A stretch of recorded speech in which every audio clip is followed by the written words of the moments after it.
여러분 안녕하십니까. 돌직구쇼입니다. 저는 진행을 맡은 김윤수입니다. 오늘도 공기가 탁합니다. 중국이 석탄 난방을 본격적으로 떼기 시작했는데 그 미세먼지가 서풍을 타고 우리나라로 유입되면서 흩어지지 않고 계속 쌓이는 겁니다. 내일 비가 내리면서 미세먼지가 차츰 흩어질 걸로 보이는데요. 초미세먼지는 이 폐뿐만 아니라 혈관에 침투해서 이 건강에 안 좋은 영향을 줄 수도 있으니까요. 각별히 조심하십시오. 그럼 이제 본격적으로 시작해 볼까요? 11월 11일 돌직구쇼가 준비한 신문 브리핑입니다. 첫 번째 키워드 보겠습니다. 유착입니다. 오늘 아침 신문을 보면서 이 단어가 가장 눈에 띄었습니다. 유착. 서로 깊은 관계를 맺고 결합해 있는 상태를 뜻합니다. 요즘 이들을 향한 유착 관계 의혹이 모든 이슈를 덮어버리고 있습니다. 과연 이들은 누구인지 동아일보 5면에서 확인하시죠. 이재명 민주당 대표의 최측근인 김용과 정진상 그리고 유동규 대장동 일당의 유착 관계 의혹입니다. 대장동 팀 일원인 김만배가 약속된 돈을 주지 않고 있다고 정진상 정무조정실장에게 얘기를 하자 정 실장이 이 양반 미쳤구먼이라고 했다. 유동규 씨가 최근 검찰에 이렇게 진술했다고 합니다. 대장동 개발 사업에서 편의를 봐주는 대가로 받기로 한 돈을 김만배 씨가 주지 않자 정진상 실장이 격분했다는 건데요. 검찰은 2013년 위례 신도시 개발 사업 무렵부터 김용, 정진상 등 이재명 대표 최측근들이 유동규 씨를 통해 남욱 변호사 등 민간 사업자와 유착됐다고 판단했습니다. 검찰은요, 한 건설사를 통해서 마련한 이 비자금 4억 원을 이 유착 관계를 통해서 이재명 대표의 과거 성남시장 재선 선거 자금으로 쓰였다. 이렇게 의심을 하고 있습니다. 이 이슈 잠시 뒤에 다뤄보도록 하겠습니다. 두 번째 키워드 보겠습니다. 두 번째 키워드는 전용기입니다. 돌직구쇼 식구인 전용기 의원일까요? 잠시 뒤에 전 의원이 패널로 나올 텐데 무슨 일 있으신 건 아니시죠? 이 전용기는요, 에어포스 원, 그러니까 대통령의 전용 비행기입니다. 조선일보 8면입니다. 윤석열 대통령이 오늘 전용기를 타고 이 4박 6일 일정으로 동남아 순방에 나섭니다. 순방 기간 한미일 정상회담이 확정됐고 조 바이든 미국 대통령과 한미 정상회담도 합니다. 미중 관계가 격화된 현 상황에서 이 외교 기조의 기본 틀이 될 수 있는 인도태평양 전략도 발표한다고 합니다. 윤 대통령은 이태원 참사 국면 가운데 외교 순방을 해야 하나 고민이 많았지만 국민 경제와 이익이 걸려 있는 만큼 참석하기로 했다고 순방 배경을 설명했습니다. 그런데 대통령실이요, 최근 이 MBC가 왜곡 편파 방송을 보도를 이어가고 있다, 이런 이유로 이 대통령 전용기 탑승을 배제해서 굉장히 시끄러워지고 있습니다. 잠시 뒤에 이 주제도 다뤄보도록 하죠. 세 번째 키워드 보겠습니다. 세 번째 키워드는 해제입니다. 해제, 무장 해제, 규제 해제처럼 뭔가에 묶여 있는 것, 혹은 행동에 제약을 가하는 이 법령을 풀어서 자유롭게 한다, 이런 뜻이죠. 해제의 결과는 언제나 예측할 수 없는 미지수의 영역이죠. 한국경제 1면입니다. 정부가 수도권 부동산 규제 지역을 대거 해제하는 전방위적 규제 완화에 나섭니다. 서울과 경기, 과천, 성남, 하남, 광명시를 제외한 전 지역을 투기 과열지구와 조정 대상 지역에서 해제한다고 발표했습니다. 주요 내용이 담긴 기사의 도표에서 지금 보시는 것처럼 12월부터 15억 원 초과주택 대출 금지 조치를 폐지해서 50%까지 대출이 가능해지고 또 주택담보대출 비율인 LTV도 완화됩니다. 부동산 시장이 갑자기 침체돼서 오는 이 경착륙을 막아보겠다, 이런 건데요. 고금리 이 시국에 과연 이 거래 절벽이 풀릴지 의문이다, 이런 것들이 일각의 분석입니다. 한번 지켜보시죠. 오늘의 마지막 키워드 보겠습니다. 오늘의 마지막 키워드는 2년 뒤입니다. 한 치 앞도 모르는 게 인생이라는데 누구는 2년 뒤까지 바라보고 있나 봅니다. 저도 시청자 여러분들과 함께 2년 뒤로 시선을 돌려보겠습니다. 경향신문 8면입니다. 위기 탈출 넘버원 아니죠. 신문은 위기 탈출 바이든, 제동 걸린 트럼프, 이제 시선은 2년 뒤로라고 제목을 잡았습니다. 이번 미국 중간선거는 대선 전초전 성격이 강했는데 낮은 지지율에도 바이든 대통령의 민주당이 선전을 한 반면 트럼프 전 대통령의 공화당은 기대 이하의 성적을 거두면서 희비가 엇갈렸다는 분석입니다. 바이든은 조기 레임덕에서 벗어났지만 트럼프는 책임론에 휩싸였는데요. 워싱턴 정가의 관심은 2년 뒤 대선으로 향하고 있습니다. 자, 바이든과 이 트럼프 두 사람의 2년 뒤 대선, 이 재선 운명은 어떻게 될까요? 저도, 여러분도, 우리 모두 2년 사이에 무슨 일이 생길진 아무도 모르죠. 지금까지 신문 브리핑이었습니다.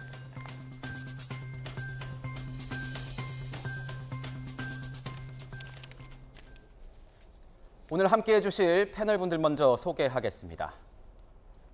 천하람 국민의힘 혁신위원, 김병민 국민의힘 비대위원 나오셨습니다. 그리고 김형주 전 국회의원, 전용기 더불어민주당 의원도 함께 하십니다. 어서 오십시오. 이재명 대표의 최측근인 정진상 실장과 김용 부원장의 공소장 속 이 세세한 내용이 하나둘씩 알려지면서 파문이 점점 커지고 있습니다. 첫 번째 주제 공개하겠습니다. 공모 전부터 이미 낙점, 체포를 면한 정진상 정무조정실장. 대장동의 프리퀄이라고 하죠. 본편에 앞선 속편 성격. 이 위례 신도시 개발 당시 성남시장이던 이재명 대표가 사업자 공모 전 이미 대장동 일당을 사업자로 낙점했다는 정황이 포착됐습니다. 그런가 하면 정진상 실장에 대한 체포영장이 기각되면서 검찰은 사실상 구속수사에 대비하고 있는 것으로 보입니다. 어제 이재명 대표가 최측근들의 수사와 관련해서 처음으로 입을 열었습니다. 작심한 듯 준비한 발언을 이어갔는데요. 검찰을 향해서 창작 완성도가 떨어진다면서 허무맹랑한 조작 수사라고 몰아붙였습니다. 준비했습니다. 보시죠. 이 검찰의 창작 완성도가 매우 낮은 것 같습니다. 검찰이 훌륭한 소설가가 되기는 쉽지 않겠습니다. 이런 허무맹랑한 조작 조사하려고 대장동 특검을 거부하는 것이라는 생각이 듭니다. 이 조작, 결국은 진실이 드러나게 됩니다. 국민을 속이고 역사를 속이는 것도 잠시라는 사실을 잊지 마시기 바랍니다. 이재명 대표 이렇게 얘기를 했습니다. 검찰의 창작 완성도가 매우 낮은 것 같아 허무맹랑한 조사다. 그동안 침묵으로 일관해 왔는데 이재명 대표가 한껏 나를 세우면서 검찰 수사를 작심 비판하고 나섰습니다. 김병민 위원님, 그런데 정진상 실장과의 어떤 정치 공동체에 대한 기자들의 질문에는 또 말을 아꼈어요. 네. 어떤 의미가 있을까요? 이 발언에는요? 그러니까 이재명 대표 입장에서 매우 불편한 상황이겠죠. 지금 하나둘씩 언론 보도들이 나오고 있는데 이 내용에 대한 하나하나의 진실을 규명하는데 얘기들을 꺼내게 됐을 경우는 할 수 있는 말들이 제한돼 있지 않습니까? 네. 그러니까 총체적으로 검찰 수사가 문제다. 그 창작 등에 대한 언급을 하면서 소설처럼 언급을 하게 되는데요. 소설이라는 표현을 쓰면 과거에 추미애 장관 얘기했을 때 소설가 옆에서 또 싫어했던 표현이 있기 때문에 네. 소설이라는 내용보다는 과거 한 예능에서 진실 혹은 거짓이라고 하는 그 서프라이즈 프로그램이 생각납니다. 시간이 좀 지나고 나면 주장했던 사람들의 내용 속에서 뭐가 진짜인지, 뭐가 거짓인지가 드러나게 될 텐데요. 오히려 창작을 기반으로 얘기했던 건 이재명 대표의 과거 발언들이 아닌가라고 저는 생각이 듭니다. 예전 후보 시절에 대장동 문제가 터졌을 때 이재명 대표가 뭐라고 얘기를 했냐면요. 돈이 마귀다 이런 표현을 쓴 적이 있어요. 돈이 마귀다. 시민 몫을 포기할 수 없어서 마귀의 기술과 돈을 빌리고 마귀의 몫을 나눠야 할 민간 공동 개발을 했다 이렇게 표현한 적이 있습니다. 그래서 마귀와 손잡고 마귀를 끌어들이고 마귀의 돈을 나눠 가진 이들이 마귀와 싸운 거를 범인 그리고 주인이라고 우매한다. 그러니까 본인은 죄가 없고 오히려 그 마귀들이 있다고 표현하면서 엉뚱한 프레임으로 이야기를 꺼내왔던 것 같은데요. 유동규 전 본부장이 실질적으로 입을 열기 시작하고 이제는 나오고 있는 내용들을 보면 김만배 씨의 증언을 바탕으로 나오고 있는 얘기들도 상당한 것 같은데 이재명 대표가 얘기한 것처럼 이 대장동 일당들이 진짜 마귀들이고 이 마귀와 싸우려고 했던 것인지 아니면 지금 저수지에 428억이라고 하는 돈을 차곡차곡 넣어놓고 대선 자금으로 끌어쓰려고 했던 같이 그들 스스로가 마귀 공동체로 있었던 것인지 이제 진실 혹은 거짓이 드러나게 되겠죠. 네. 일각에선 검찰이 과연 이런 소설을 쓸 수 있을까 하는 의구심을 가질 수밖에 없다 이런 얘기도 나오고 있습니다. 왜냐하면 이 공소장이나 압수수색 영장에서 이 거론된 내용들이 김용, 정진상, 유동규 또 대장동 일당과의 오랜 이 공생 관계를 시간대별로 촘촘하게 나열하고 있기 때문이죠. 검찰 수사를 향한 이재명 대표의 창작 소설 운운에 이 국민의힘은 실화를 바탕으로 한 소설도 있다 이러면서 대표직을 내놓으라고 맞불을 맞습니다. 보시죠.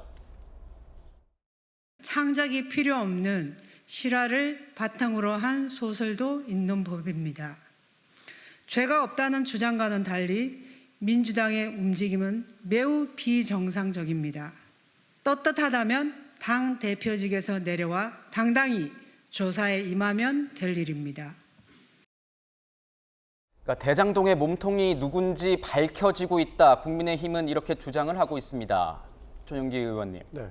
이재명 대표를 향해서 국민의힘은 대표직 내려놓고 수사 성실하게 받으라. 이렇게 주장을 하고 있습니다. 대표직에 있다고 수사를 안 받고 있는 것으로는 안 보이는데요. 그러니까 당대표실 압수수색 지속적으로 진행하고 있지 않습니까? 그런 측면에서 보면 당대표이더라도 본인들은 수사를 충분히 하고 있다. 검찰은 수사를 충분히 하고 있다. 이렇게 보고 있고요.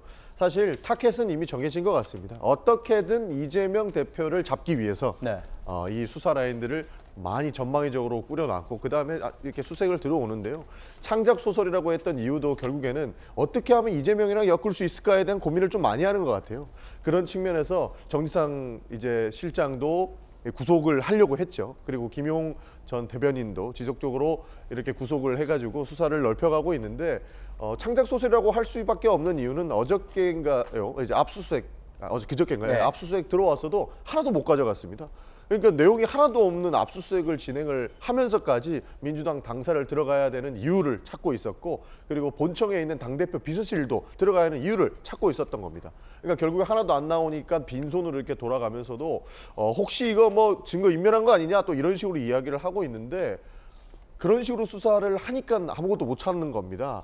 답을 정해놓지 말고 실제로 증거가 있는 것 그리고 실제로 나오는 사실을 가지고 수사를 해야지 이런 식으로 타켓을 정해놓고 하는 것은 정말로 바람직하지 못한 모습이다 이런 말씀 드리고 싶습니다. 야당을 망신 주기 위한 검찰의 어떤 시나리오에 따라서 그 순서대로 착착 진행하고 있다고 의심이 든다 이렇게 말씀을 해주셨습니다. 자, 동아일보가 입수한 이 압수수색 영장 내용 조금 더 살펴봐야 되겠습니다. 정진상 실장에 대한 압수수색 영장에 따르면요. 2013년 이 성남시장이던 이재명 대표가 위례신도시 개발 때 이 민간 사업자 공모 전부터 이제 공모를 하기 전부터 대장동 일당을 사업자로 선정하기로 했었다. 이런 내용이 적시가 됐다고 합니다. 아니 전 이해가 좀 잘 안 가는데요. 네. 공모 이틀 전입니다. 이미 사업자가 정해져 있었다. 그리고 실제로 정말 그렇게 발표가 났다. 이거는 어떻게 봐야 돼요? 네, 짜고 치는 화투놀이 같은 거를 했다라는 내용인 것 같아요. 보신 것처럼 이미 사업자를 이 대장동 일당, 그때는 대장동 일당이 아니겠죠. 위례 일당으로 정해놓고 형식적인 공모 절차를 했다라는 것이고요. 결국 이 내용들을 보면은요, 저는 이 대장동 일당들의 여러 행각들을 보면 성남시장이든 아니면 이 행정을 담당하는 사람들이 우리를 밀어줄 거다라는 확신이 없다면 하지 못했던 일들이 굉장히 많았습니다. 결국 이런 것들을 봤을 때 굉장히 하나의 한 통속으로 움직였던 것 아니냐라는 의심이 강하게 들고요. 이제 우리가 계속 이게 허구냐 진실이냐 얘기를 하고 있는데 제가 봤을 때 이 정도 내용을 허구로 구성을 해내고 유동규와 김만배를 조정해가지고 이렇게 할 수 있는 능력이 있다 그러면은 검찰 하시는 분 검찰 때려치고요. 뭐 어디 넷플릭스 같은 데 가야 됩니다. 넷플릭스 같은 데 가가지고 이거 시나리오 쓰고 거기 배우들 움직이고 이래야지 왜 아직 검찰에 있습니까? 그리고 요즘 같은 시기에 특히 유동규, 김만배 같은 사람들이 언론과 접근해가지고 말을 하고 있는 시기에 억지로 하지도 않은 일 시켰다고 말할 수 있습니까? 검찰 입장에서 이틀 전에 공모했지, 뭐 공모했다고 말해 라고 할 수 있는 성격의 것이 아니거든요. 지금 나오는 얘기들은. 네. 결국 이 지금 나오는 얘기들은 대장동 일당이 이재명 대표 측과 유착 관계를 형성하면서 있었던 과거의 말들이 이제 차츰차츰 흘러나오고 있는 거다라고 보는 게 더 타당하다. 저는 그렇게 생각합니다. 김만배 씨가 본인의 수익금 절반을 정진상, 김용, 유동규에게 주기로 약속했다. 이재명 대표 측근들에게 주기로 약속했다. 이런 보도가 나왔었습니다. 뭐 김만배 씨는 아직 부인하고 있는 상황인데. 그런데 이 유동규 전 본부장의 검찰 진술에 의하면 이렇습니다. 김만배 씨가 이 약속을 지키지 않으니까 정진상 실장이 미쳤구먼. 이렇게 말하면서 격분했다고 전해집니다. 의원님. 그러면서 김만배 씨한테 정 실장이 직접 20억 달라. 이렇게 얘기까지 했다고 보도가 나오고 있어요. 네. 그러니까 천화동인 1호의 수익금의 절반이 700억 네. 가량 된다고 그랬죠. 그렇다면 뭐 700억 중에 20억 정도는 뭐 아주 달라는 대로 줘야 될 금액이다 이렇게 보고 있고, 그런 의미에서 만약 저 얘기가 맞다면 김만배 씨가 돈을 안 준다는 데 대해서 뭐 100억을 갑자기 달라, 200억을 갑자기 달라도 아니고 20억 달라는데 왜 안 주냐 이런 반응을 보였다는 건데, 뭐 저거는 사실의 기초에서 만약 어떤 정황 증거를 가지고 따져봐야 될 부분이고, 만약 저 말이 맞다면 사실은 이제 정진상 실장이 실질적으로 이 돈의 그 절반 가량의 주체가 누구냐, 그리고 검찰은 그게 초점을 맞추고 있고, 네. 결국 전진상이 저런 정도의 반응을 보였다면 실제 주인이 누구겠는가, 이 다음 수순은 그런 방향으로 가고 있지 않는가 그렇게 네. 보여집니다. 대선 즈음에 이 김만배 씨에게 돈을 달라고 했는데 주지 않자 미쳤구먼이라는 반응을 내놓으면서 직접 20억을 달라고 했다는 보도 나오고 있습니다. 압수수색 영장 또 한번 보겠습니다. 정진상 실장이 지난 2014년 이재명 대표의 시장 재선을 위해서 가짜 뉴스를 흘리기도 했다. 이런 불법 행위에 가담하기도 했다. 이런 보도가 나오고 있는데요. 어떤 내용이죠? 네, 유동규 전 본부장의 내용으로 볼 수가 있겠죠. 정진상 당시 실장과의 대화, 2014년으로 볼 수 있는데 2010년도에 이재명 시장이 초선으로 처음 당선이 됩니다. 그리고 2014년에 재선이 되는가 마는가에 대한 여부가 매우 중요했고, 여기 남욱 일당들이 도움을 줬는지에 대한 여부들도 나오지 않습니까? 근데 문제는 그때 이제 이재명 시장의 여러 가지 내용들이 나오는데, 친형과의 갈등들, 형수와의 갈등들도 다 내용들이 나왔을 때 이런 댓글 작업 등에서도 선거운동에 관련돼서 상대 후보 가족이 금품수수 비리 저지르다는 정보를 기사하면 어떻겠느냐, 이렇게 유동규 전 본부장이 정진상 실장에게 얘기를 하고, 그렇게 할 수 있으면 최고 당연히 해야 된다라고 하는 내용들에 대한 보도들이 지금 나오고 있는 겁니다. 2014년도의 일이기 때문에요. 그때로 기억을 되돌려 보게 되면 2012년 대통령 선거 당시 박근혜 전 대통령 대선에서 국정원 댓글 조작이 굉장히 큰 뉴스가 됐고, 이재명 시장을 비롯한 민주당 인사들이 얼마나 큰 문제를 삼았습니까? 네. 근데 본인에게 제기되고 있는 여러 가지 많은 문제들에 대해서 대장동 일당들 뭐 이런 사람들이랑 같이 댓글 공작 작업들을 벌였다라면 엄청나게 심각한 문제 아닌가요?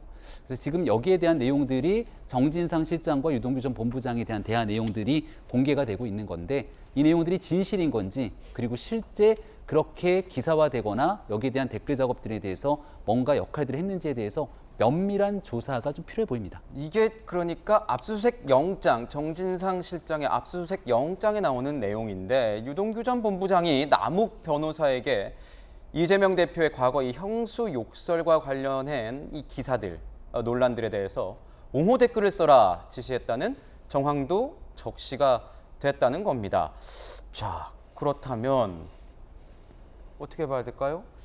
그래서 이제 단순한 경제 공동체를 뛰어넘어서 정치 공동체 이런 얘기를 서서히 검찰이 하기 시작하지 않습니까? 네. 그 과정에서 결과적으로 이 일당들이 처음부터 성남시장 때부터 대선 과정까지 정치적 이해, 어떤 그 결사체로서의 역할을 했다. 그리고 불법을 자행했다라고 하는 부분인데요.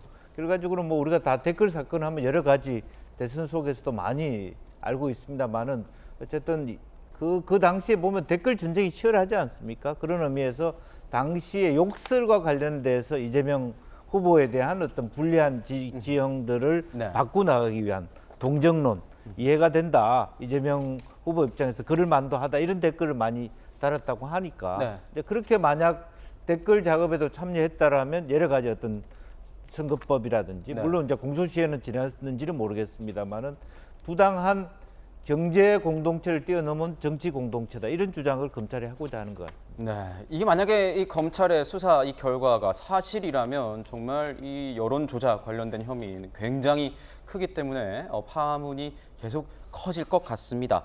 자, 정진상 실장 검찰이 판단한 혐의에 대해서요 완강히 부인하고 있습니다.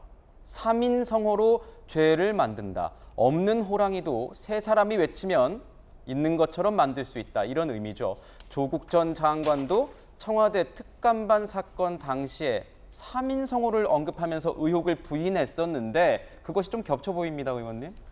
참 이게 어려운 상황 같아요. 그러니까 김만배 씨나 뭐 남욱, 유동규 씨가 갑자기 이재명 대표한테 돈을 줬다라고 주장하고 있는 상황이거든요. 그러니까 우리가 과거를 조금만 떠올려 보면 2018년도에 이재명 경기도지사 선거에서 선거법 위반 재판을 받을 때 김만배 씨가 이재명 씨는 공산주의자다라고 하면서 굉장히 날을 드러냈던 그런 사건들이 있습니다. 그리고 남욱 씨 같은 경우에도 한 언론사의 인터뷰에서 아니 그 사람 씨알도 안 먹히는 사람입니다. 찔러도 아무리 찔러도 씨알도 안 먹힌다 이렇게 인터뷰를 했었거든요. 근데 이 사람들이 전부 다 갑자기 이재명 대표한테 돈을 줬다. 이재명 대선 자금을 만들기 위해서 성남시장부터 준비했다. 이런 얘기를 하고 있어요. 그러니까 3인 성호라는 이야기가 안 나올 수가 없는 거죠. 결국에는 뭐 정진상 실장한테 줬다라고만 주장하면 정진상 실장까지 이제 갈 수 있는 건데 그 위에 정진상 실장한테 줬지만 이것은 이재명 그때 당시 성남시장을 대통령으로 만들기 위해서 돈을 줬다 이렇게 주장하고 있는 것이라서 실제로 어디까지가 거짓말이고 어디까지 진실인지도 지금 구분이 안 되는 이런 상황까지 온 겁니다. 그러니까 이분들이 갑자기 말을 바꿔서 거짓말하는 데에는 이유가 있다라는 이런 의심을 품을 수밖에 없는 상황이고 이런 거짓말들이 되풀이되면은 진실로 여겨질 수밖에 없는 상황까지 온 것이죠. 그러니까 정진상 실장도 3인 성호라고 이야기를 했는데 수사를 통해서든 뭐 어떠한 방식을 통해서든 결국엔 진실은 밝혀질 것입니다. 그러나 이런 방식으로 사실 국민들 눈을 흐리거나 상황을 비틀어 가지고 왜곡하는 상황은 좀 만들지 말아야 되는 것 아닌가 이런 생각을 가지고 있습니다. 야당 입장에서는 이 대장동 일당들의 진술이 갑자기 바뀐 것에 뭔가 의심이 간다, 배경이 있는 것 아니냐 이렇게 보고 있습니다. 검찰이 정진상 실장에 대해 압수수색 영장을 청구했죠. 그러면서 함께 체포영장도 청구했습니다. 그런데 체포영장은 기각이 됐습니다. 법원이 왜 기각을 했을까요? 왜 기각을 했을까요? 그러니까 체포영장은 기본적으로 소환에 응하느냐 불응하느냐가 굉장히 큰 요소거든요. 네. 그래서 이제 많은 분들이 이거 뭐 정진상 실장 뭐 체포영장까지 기각됐는데 그거 뭐 수사 제대로 다 되겠어? 뭐 이런 그렇게 분들이 생각도 많이 할 수 있죠. 많이 하시는데 네. 사실 그렇지가 않습니다. 정진상 실장 같은 경우는 언론에다 대고 공개적으로 뭐 소환 요청 오면은 내가 응하겠다라고 얘기했기 때문에 법원에서도 그러면은 소환해서 진술 들어보고 그런 다음에 구속영장을 청구할 거면 청구해라라는 취지에서 소환에 불응하고 있지 않다라는 걸 크게 본 것 같고요.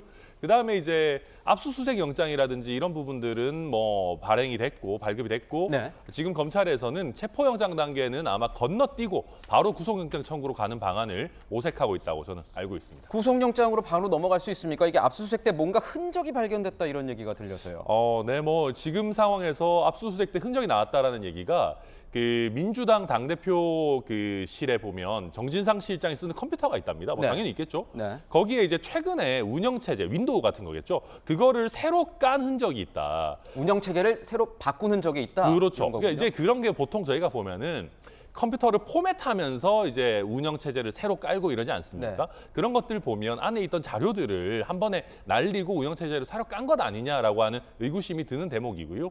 구속영장과 관련해서는 꼭 이런 부분이 아니더라도 정진상 실장이 외부에 있으면서 다른 증거를 어떻게 조작하거나 아니면 인적 증거, 다른 사람들 진술이죠. 다른 사람들과 말을 맞출 우려가 있느냐, 그리고 혐의 자체가 어느 정도 소명되느냐, 이런 부분들이 더 관건이 될 겁니다. 민주당에서는요, 이 운영 체계를 다시 깐 것에 대해서 뭐 정진상 실장의 이 컴퓨터만 다시 깐 게 아니고 당 전체적으로 한번 다시 까는 기간이 있었던 것뿐이다, 이렇게 얘기를 하고 있습니다. 민주당은 연일 검찰을 향해서 반발하고 있습니다. 민주당의 이 검찰 독재 정치 탄압 대책위가 어제 기자간담회를 열었습니다. 국면 전환용 정치쇼를 하고 있다, 그러면서 영장 내용을 반박했고, 우상호 의원은요, 이번 수사로 대표 자리를 흔드는 일은 없을 것이라고 확신했습니다. 지금 벌어지고 있는 검찰 수사, 그는 김용, 그다음에 정진상, 그리고 이재명 대표를 겨냥하고 이어지는 정치검찰의 기획수사이자 공작수사라고 보고 있습니다. 전형적인 국민 전환용 정치 쇼입니다. 이것은 수사가 아니고 나쁜 정치 행위다라고 생각하고 있습니다. 혐의를 뒤집어 씌우는 사람들이 나쁜 사람들이지, 그 진흙을 뒤집어 쓰고 있는 사람이 책임을 져야 할 일은 아니라고 생각합니다. 사실관계가 명확히 드러나지 않은 일로 대표를 흔드는 일은 없을 것이다. 지금 보면 표면적으로는 민주당 의원들이 단일 대오로 이재명 지키기에 나선 모습을 보일 수도 있는데, 민주당은 이 국민 전환용 정치쇼, 정치 탄압이라는 주장에 대해서 한동훈 법무부 장관은 이렇게 얘기를 했습니다. 지역 토착 비리 범죄에 대한 통상적인 수사, 이렇게 맞대응을 했거든요. 위원님, 어떻게 보세요? 네, 한동훈 장관 입장에서는 당연히 그와 같은 주장을 할 수밖에 없는 것 아니겠습니까? 법무부 장관으로서 관련된 내용들에 대한 수사가 현재 검찰 등에서 차분하게 이루어지고 있는 상황인데, 민주당이 이 내용들을 이제 정치 보복으로 받게 된다면 우리가 없는 죄를 똘똘 말아서 만들어서도 안 되는 거지만 이미 민주당의 경선 과정 등을 거치면서 드러났던 수많은 문제들이 있는데, 그 내용을 대한민국 법무부 장관이 혹은 권력의 힘으로 덮을 수는 없는 것 아닙니까? 지금 나오고 있는 많은 일들이 대장동 업자들에 관련된 일들 속에서 이재명 대표 주변에 있는 사람들과 연결되어 있는 것처럼 보이기 때문에 네. 이재명 대표를 향한 수사가 아니라 전형적인 경기도 성남시 등에 대한 토착 비리 등으로 인한 문제들에 대해서 수사가 차분히 진행되고 있다, 이런 원론적인 얘기를 했다고 생각합니다. 네, 검찰 수사가 계속 이어지고 있습니다. 정치권 굉장히 큰 파장일 것 같은데요. 조금 더 지켜보도록 하겠습니다. 다음 이슈 볼까요? 윤석열 대통령이 오늘입니다. 4박 6일간의 동남아 순방길에 나섭니다. 일정 중에 한미일 정상회담과 한미 정상회담도 동시에 열립니다. 두 번째 주제 보겠습니다. 무거운 동남아 순방, 전용기 불허 파문. 순방길에는 오르는데요. 이 순방길에 오를 대통령의 전용기에 대통령실이 MBC 출입기자단의 탑승을 불허하면서 논란이 일고 있습니다. 자, 일단 먼저 윤석열 대통령 오늘부터 해외 순방 일정부터 짚어보도록 하겠습니다. 아직 이태원 참사의 아픔이 채 가시지 않은 상황이라서 이번 순방을 두고 고민이 많았다, 이렇게 윤석열 대통령이 직접 밝히기도 했는데요. 그럼에도 불구하고 이렇게 순방을 나가게 되는 이유, 배경은 뭘까요? 많은 고민들이 있었을 겁니다. 이태원 할로윈 참사 관련된 이제 수습 국면들도 있고, 또 북한의 여러 가지 안보 환경 등 고민들이 있었겠습니다만, 제일 중요한 건 국익일 것이고, 또 이번 G20 정상회의 다자 외교뿐 아니라 한미일 정상회담이 나토 정상회담 이후로 만 5개월 정도 만에 아마 네. 이 한미일 정상회담이 열리게 될 텐데요. 여기서 경제, 국익을 바탕으로 할 수 있는 많은 일들을 수행하기 위해서 긴 시간이 아니기 때문에 대통령 순방 외교를 통해 대한민국 위해 필요한 일들은 대통령이 직접 나서고, 또 나가기 전에 정부 강요들, 그리고 대통령실에 있는 비서진들에게 관련된 현재 상황에 대해서 꼼꼼하게 챙기는 당부도 아마 잊지 않고 떠나는 상황인 것으로 알고 있습니다. 네, 아세안 그리고 G20 여러 나라 국가들이 나오는 다자 외교 무대장이기 때문에 그 사이에서 양자, 양자, 3자 정상회담 있을 수 있습니다. 지금 가장 관심이 가는 건 한미일 3자 정상회담 그리고 한미 정상회담인데 김영주 의원님, 네. 이 자리에서 어떤 주제가 좀 이렇게 서로 논의를 할지 좀 궁금한데요. 아무래도 한미일 같은 경우는 최근에 이어져 오고 있습니다만은 북핵 위기, 즉 7차 핵실험이 아직 진행됐다는 보고는 없습니다만 그걸 가시화했을 때 실제로 한미일이 어떻게 동북아에서 안보 지형을 유지해 갈 거냐, 협력해 갈 거냐 이런 부분이 많이 있을 것 같고요.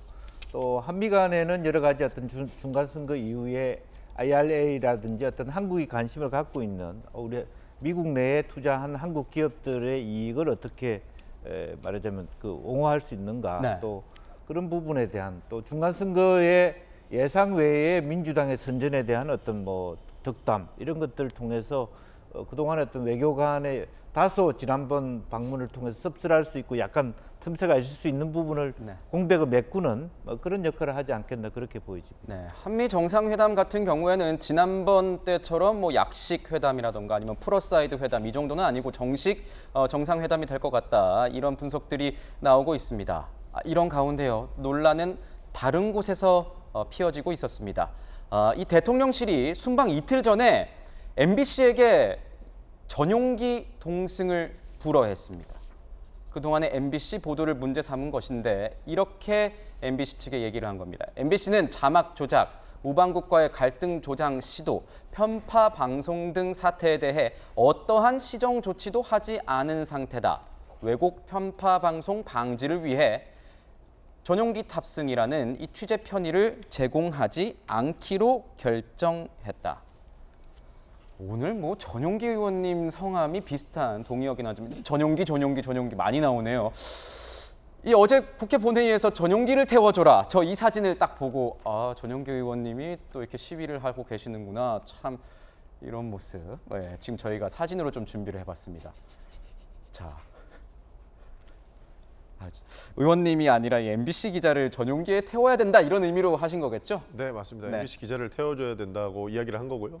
일각에서는 왜 윤석열 대통령이 전용기 의원을 안 데리고 가려고 그러냐 이런 얘기도 실제로 들었습니다. 그만큼 사실 논란이 뜨거운데 네. 자, 이거 하나하나 파놓고 보면은 왜 이렇게 대통령께서 그리고 대통령실이 속이 좁은 모습들을 이렇게 국민들께 보이고 있나 하는 의심이 듭니다. 이게 사실 이 대통령 전용기를 타는 거는 기자들이 공짜로 타는 건 아니거든요. 네. 실제로 이동 거리만큼이라든지 비용을 지불하고 이렇게 기자들이 탑승을 하는 것이거든요. 비용을 모든 회사에서 각자 비용을 다 부담합니다. 그렇죠. 그러니까 네. 대통령이 순방 가실 때마다 언론사에서는 오히려 부담이라고 해요. 왜냐하면 전용기를 탑승하고 그 기자들의 그 탑승료를 내야 되기 때문에 오히려 돈이 많이 들어서 부담스러워하는 입장이고 그런 측면에서 봤을 때도 돈 내고 타는 건데 이것도 타지 마라라고 이해하는 게 참 이렇게 속이 좁다고 느껴졌기 때문에 저는 태워줘야 된다고 생각을 하고요. 국익 때문에 MBC 기자들은 탑승을 좀 이렇게 불허한다 이런 얘기도 비슷하게 이제 국민의힘 의원들이 했는데 사실 국익과 관련돼서는 저희는 방귀 낀 놈이 성낸다라는 이야기를 할 정도로 아니 그때 당시에 이 XX라는 욕설을 했던 분이 오히려 대통령이고 그것을 이제 사실 그대로 전하려고 하다 보니 따로 다른 오해를 낳았지만 이런 측면에서 봤을 때는 MBC는 국민의 알 권리를 위해서 그대로 전파를 한 거거든요.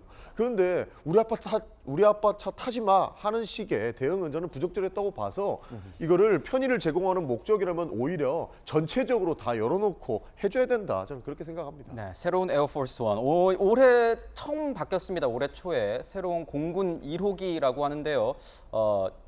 이게 보잉 7478i 기종으로 213석 정도 되는 아주 큰 비행기입니다.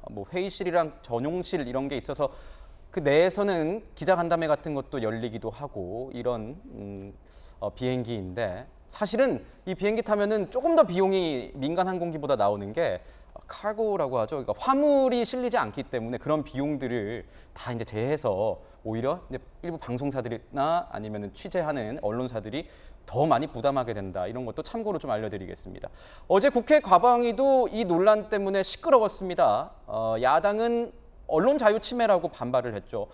여당은 MBC를 언론이라고 칭하는 게 부끄럽다. 이렇게 목소리를 높였습니다. 소란스러웠습니다. 그 현장 저희가 준비해봤습니다.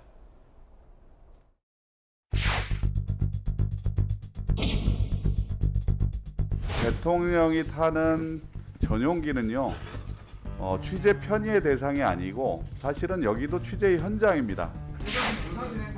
아니 들어보세요. 그리고 나서 이건 이야기하시면 되잖아요. 아니 왜 끼어들어요? 오늘은 예산 관련입니다.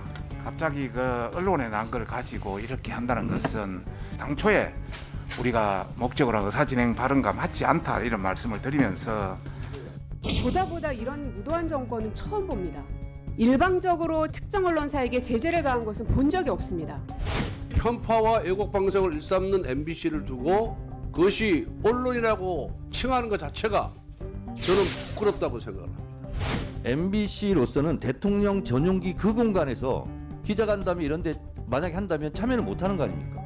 언론 자유의 침해라고 볼 수밖에 없다라고 저는 생각을 해요.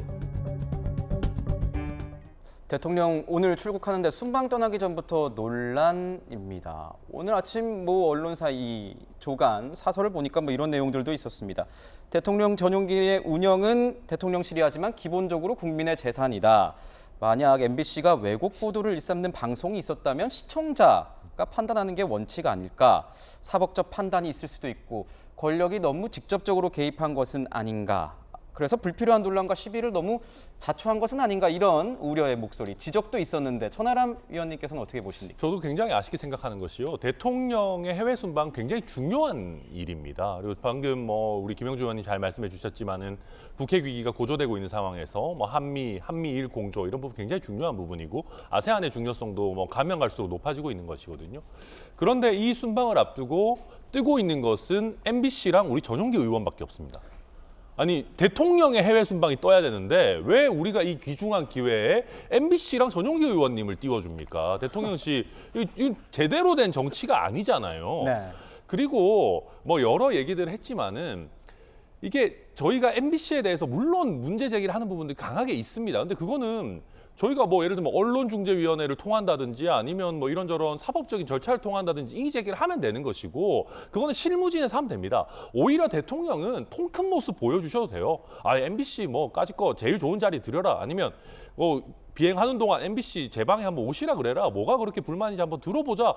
라고 하는 연출을 참모들이 해줄 수도 있는 겁니다. 근데 이제 그런 부분들이 없어지고 마치 대통령이 MBC랑 싸우는 형태로 가게 되면은 이거는 MBC를 무슨 반윤 선봉 언론처럼 저희가 체급을 키워주는 꼴밖에 안 되는데 저는 여당에 몸담고 있는 입장으로서 우리가 이거를 굳이 이렇게 할 필요가 있나라고 하는 아쉬움이 좀 많이 들고 있습니다. 아쉬움이 있다. 어제 출근길에서 윤 대통령은 이번 논란에 대해서 입장을 묻는 기자들의 질문에요. 국익 때문에 그렇다 이렇게 강조를 했습니다. 보시죠. 많은 국민들의 세금을 써가며 해외 순방을 하는 것은 그것이 중요한 국익에 걸려 있기 때문입니다. 우리 기자 여러분께도 이런 외교 안보 이슈에 관해서 취재 편의를 제공해 온 것이고 그런 차원에서 받아들여 주시면 되겠습니다.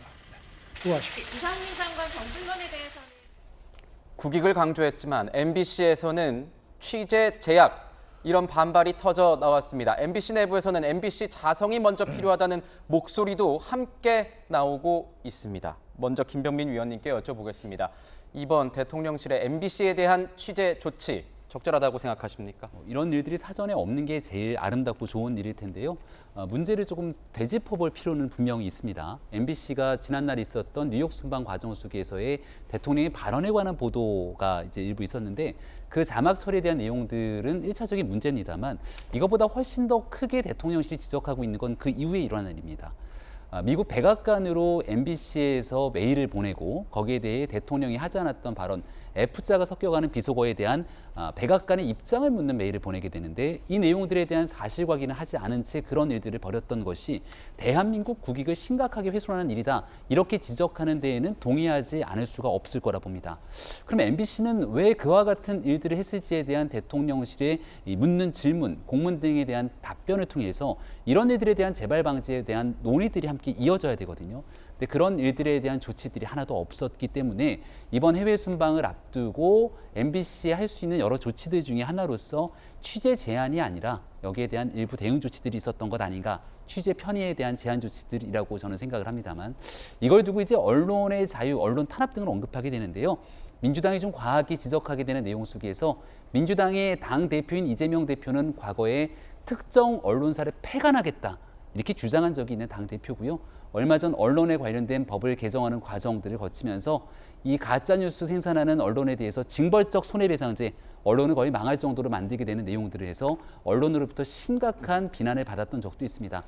중요하게 봐야 되는 것은 지금 있는 조치가 언론의 자유를 침해하고 언론을 탄압하는 일이냐, 아니면 언론이 기본적인 공적 정신들을 완전히 망각하면서 끊임없이 엉뚱한 방향으로 나아가는 데에 대한 일부 대응 조치냐, 이런 데에 대한 논란들이, 논쟁들이 이어지고 있는 상황인데요. 앞서 처음 설명드렸던 것처럼 애당초 이런 일들이 일어나지 않고 국익 중심으로 보도할 수 있는 기본적인 여건들을 만들었으면 좋겠다.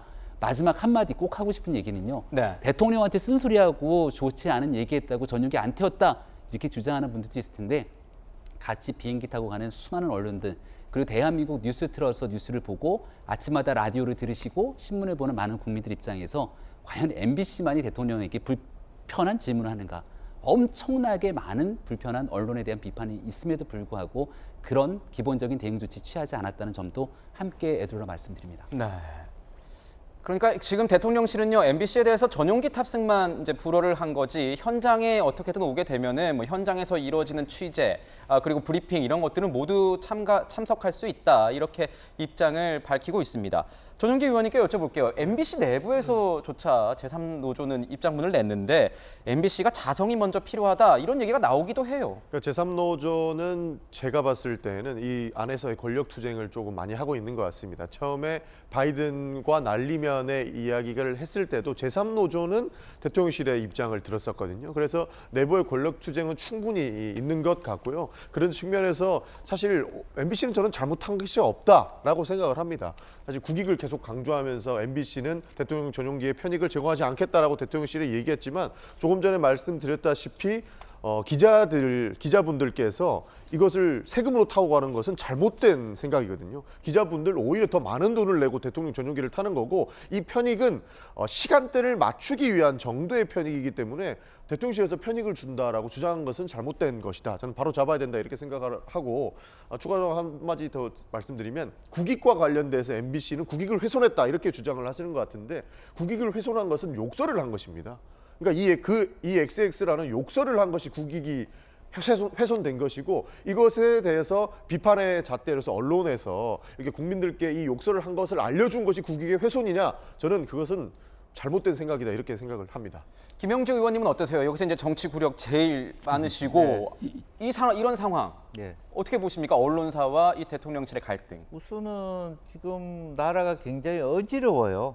그런데 대통령 스스로가 이런 논란을 하나 더 만든다는 것이 정무적 판단에 아쉬움이 있다. 그러니까 이런 논란을 가지고 굉장히 꾸짖을 때가 있습니다만은, 이제 지금 현재 여러 가지 국가 사회가 뭐 참사도 있고 남북 관계도 있고 뭐 어려운데, 이거 하나를 하게 되면 사실 언론은 사실 솔직히 얘기해 언론 편을 들고, 또 하나 아쉬운 점은 전 세계가 또 당내에서도 뭐 국민의힘 당내에서도 자유 외치던 사람이 이런 일을 하면 되냐는 대통령에 대한 내부 비판도 있고, 전 세계가 윤석열 대통령에 대한 이미지가 굉장히 나쁜 형태로 고착화되는, 자기의 말은하고 다르게 가는, 거칠은 이런 부분이 굉장히 아쉽게 느껴지고, 무엇보다도 어저께 도어 스태핑 할 때도 사실관계에 문제가 있었어요. 그러니까 마치 특혜를 주는 것처럼, 그러다 보니까 언론은 우리 돈 내고 가는데요 라고 하는 거고, 결과적으로는 전용기 안에서의 기자회견도 빈번히 하지 않습니까? 그런 취재 제한을 두고,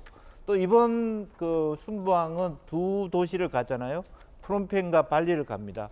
MBC가 그걸 제 시간에 따라잡을 수 있을지, 이제 그런 부분에 대해서 불필요한 긴장을 대통령실이 만든 거 아닌가, 그런 생각을 갖게 됩니다. 네. MBC 언론 보도 사진을 보니까 MBC 기자들은 그래서 먼저 출국을 한 것으로 지금 확인이 되고 있습니다. 기자 출신으로 알려져 있죠. 정진석 국민의힘 비대위원장은 언론 통제 아니냐는 이런 지적에 대해서요, 노무현 정부 시절을 언급하면서 오히려 반박을 했습니다. 들어보시죠. 기자들, 언론인에게도 책임 의식이 있어야 되는 것입니다. 그 책임을 다하지 못할 때 그거는 다른 언론에게 피해를 줄 수 있고 국민들에게 피해를 줄 수 있는 것이죠. 정부에서는 기자실을 대못질을 한 사례가 있습니다. 이런 게 언론 탄압이고 통제입니다. MBC 출신 배현진 의원은 문재인 정부 때 탈북민 기자가 배제된 것을 두고도 이게 명백한 언론 통제라고 비판을 하기도 했습니다. 위원님, 천하람 위원님. 네. 그때와 지금은 뭐가 다른 겁니까? 뭐 크게 다를 게 없을 수도 있겠죠. 이게 관점에 따라 가지고. 근데 이제 그런데 이제 한 가지 우리가 생각해 봐야 될 거는 저렇게 탈북민 기자를 배제했을 때 저희 국민의힘 쪽에서 저걸 박수 쳤을까? 그렇지는 않았을 거라고 생각하거든요. 그러니까 물론 뭐 이런저런 차이도 있고 MBC의 최근에 그 행태가 뭐 저희가 봤을 때 굉장히 좀 도를 넘은 것도 있고 뭐 굉장히 복잡하고 한 상황들도 있겠습니다만은 국민들께서 보시기에는 또 어떤 의미에서 보면 또 대동소이한 일이라고 인식하시지 않을까 하는 생각이 있고 저는 저희 당의 최근에 이제 레토릭들을 보면은 어떤 문제가 생기면 민주당 정부에서는 더 잘못했다 이런 얘기들을 굉장히 많이 꺼내는데요. 저는 이게 좀 안 맞다고 생각하는 게 국민들께서 이제 윤석열이라고 하는 정치 신인, 여의도에 연이 없는 새로운 인물을 대통령으로까지 선임해 주신 거는 과거와는 좀 다른 정치를 했으면 좋겠다라고 하는 그 근본적인 기대가 있었다라고 생각합니다. 그래서 저희 의원들께서 물론 뭐 민주당의 내로남불을 지적하는 것도 필요한 부분들이 있습니다만은 저는 조금 우리가 새로운 관점으로 국민들의 기대에 부응하기 위해 했었으면 좋겠다는 생각도 같이 말씀드립니다. 네, 이게 뭐냐면 문재인 정부 당시 통일부가 2018년 남북 고위급 회담을 이제 취재할 수 있게 이제 기자단들을 모집을 했는데 여기에서 이제 그 한 신문의 탈북민 출신 기자 취재를 불허했다는 겁니다. 그러니까 통일부 기자단을 대표해서 취재하는 풀기자라는 제도가 있는데 이 풀기자단에 넣으면 안 되겠다. 당시 이제 배경이 이 북한 측에서 워낙 이 탈북민 출신 기자들에 대해서 이 안 좋은 많은 이런 비판들, 지적들을 해왔기 때문에 아마 정부에서 그런 조치를 한 게 아닐까 이런 분석들이 나오기도 했었습니다. 이런 가운데요. 홍준표 시장의 SNS 글도 눈길을 끌었습니다. 취재 자유가 있듯이, 취재에도 자유가 있듯이 취재 거부에도 자유가 있다. 홍 시장도 과거 취재 거부를 했던 게 저는 기억이 나는데 의원님, 네. 누구보다도 윤 대통령이 지금 심정을 잘 알고 있는 사람이 아닐까라는 생각도 드네요. 그렇습니다. 2018년 2월 달로 기획을 하는데 자유한국당 시절에 일부 종편에서 그 당시 유해 최고와 홍준표 대표가 성희롱을 했다라는 보도에 대하여 굉장히 진노하면서 자기는 오랜 공직 동안 한 번도 여성과 관련된 스캔들이 없었다 이렇게 얘기하고 출연을 물론이고 시청도 안 하겠다 이제 그렇게 선언했던 적이 있고요. 그래서 가짜 뉴스에 대한 어떤 비타협적 태도 명확한 것이고 그런 의미에서 지금 말씀하신 것처럼 취재 자유가 있다면 취재 거부 자유도 있다 이렇게 얘기를 하는 것이죠. 그런데 이제 이런 부분에 있어서 그때의 상황에 대해서 단호한 부분이 있습니다만은 이번의 경우에는 과연 어떤 MBC만의 일인가 뭐 그때 여러 가지 현재 대통령실의 태도 자체와 관련된 일들이 이제 그런 부분에 대해서 논란이 아직 남아 있을 수 있다 그렇게 보여집니다. 네. 김병민 위원님은 어떻게 생각하세요? 취재 거부에도 자유가 있다. 글쎄요, 저는 이 일에 대해서 이걸 취재 거부로 표현하고 싶지는 않습니다. 왜냐하면 민항기 등을 통해서 취재할 수 있는 여건들을 또 만들어줄 수 있는 것이고요. 대통령 전용기 아까 이제 200석이 넘다 이렇게 말씀을 주셨는데 전체 좌석을 얘기를 하신 것 같고 이 취재진들이 탈 수 있는 공간들은 80석이 채 되지 않는 걸로 알고 있습니다. 네. 여기도 신청을 받아서 하게 되지만 또 그 자리에 들어가지 못한 분들 같은 경우는 경쟁을 서로 하기도 하죠. 할 수 있는 배려 조치 또 여기에 대한 취재 지원 조치들이 일부 있는 것입니다만 거기에 대한 명쾌한 그 국정 운영에 대해서 충분히 MBC가 해야 되는 역할들을 다하지 못했던 측면들에 대한 얘기이기 때문에 이걸 취재 제한, 취재 거부라고 표현하기는 저는 좀 어려움이 있다고 생각을 합니다. 정부 입장에서는 많은 언론사가 불편한 질문을 해도 국민을 대신해서 묻는 질문이기 때문에 거기에 대해서 충분히 대답하고 또 그런 취재를 허용할 의무가 있다고 저는 생각을 합니다. 그렇기 때문에 앞서 말씀드렸던 것처럼 MBC의 문제뿐 아니라 대한민국의 많은 언론들이 윤석열 대통령 정부에게 불편한 얘기들을 아무리 많이 하더라도 그 취재를 허용하고 또 과거와 달리 도어 스태핑을 통해서 불편한 질문에 대통령이 직접 대응하고 소통하려고 하는 노력들이 분명히 있다. 근데 이걸 언론의 자유를 틀어막는다라고 하는 얘기들은 지금 현재 아마 수사 중인 거로 알고 있습니다만 오히려 방송통신위원회 등이 종편의 심사 과정 속에서 평가 점수를 조작하거나 왜곡하고 틀어서 불법적인 행태를 하는 일 등 이렇게 조직적으로 무언가에 대한 압박을 하는 것이 언론에 대한 압박이고 통제가 아닐까, 그런 일들 속에서 지금 있게 되는 일들은 좀 거리가 있다고 저는 다시 말씀드립니다. 역시나 이 한 사안에 대해서 이 정치권 진영에 따라서 어떻게 바라보는지 또 달라지는 것 같습니다. 그런가 하면 윤석열 대통령 취임 6개월을 맞아서 국정운영 평가가 나왔습니다. 6개월 밖에 아니면 6개월 이나 어떤 보조사를 써야 될지 잘 모르겠지만 이 방송 3사의 조사 결과 모두 긍정보다는 부정이 높은 상황입니다. 성적표를 받은 대통령, 해외 순방 발걸음이 가볍지만은 않을 것 같은데 순방 후에는 지지율이 또 어떻게 영향을 받을지 돌직구쇼도 함께 지켜보도록 하겠습니다. 저희는요, 다음 주제로 한번 넘어가 볼까 합니다. 이번에는 전직 대통령 관련된 이야기입니다. 문재인 전 대통령이 직접 나서서 이제 그만 좀 하자라고 했습니다. 풍산계 논란의 불씨는 그런데 아직도 꺼지지 않고 있습니다. 이 와중에 대통령 기록관은 고미와 송강이 이 풍산계들의 거처 찾기에 분주하다고 합니다. 오늘의 세 번째 이슈 이렇게 잡았습니다. 갈 곳 잃은 풍산계. 문재인 전 대통령의 양산 사절을 떠나 대구의 병원에서 머물고 있는 고미와 송강이 어디에 보금자리를 마련하게 될까요? 지금 보면 광주와 대전 등 이 풍산개를 키우는 지자체의 사육 의사를 대통령 기록관에서 타진 중이라고 합니다. 이 광주 우치동물원도 거론이 됐는데 여기에는 고미와 송강이 사이에서 태어난 별이라는 견이 있는 곳입니다. 여기에서도 지금 관계자는 관람객 증가 효과를 기대할 수는 있지만 관리 소홀 시에는 우리가 모든 책임을 져야 해서 굉장히 부담스럽다.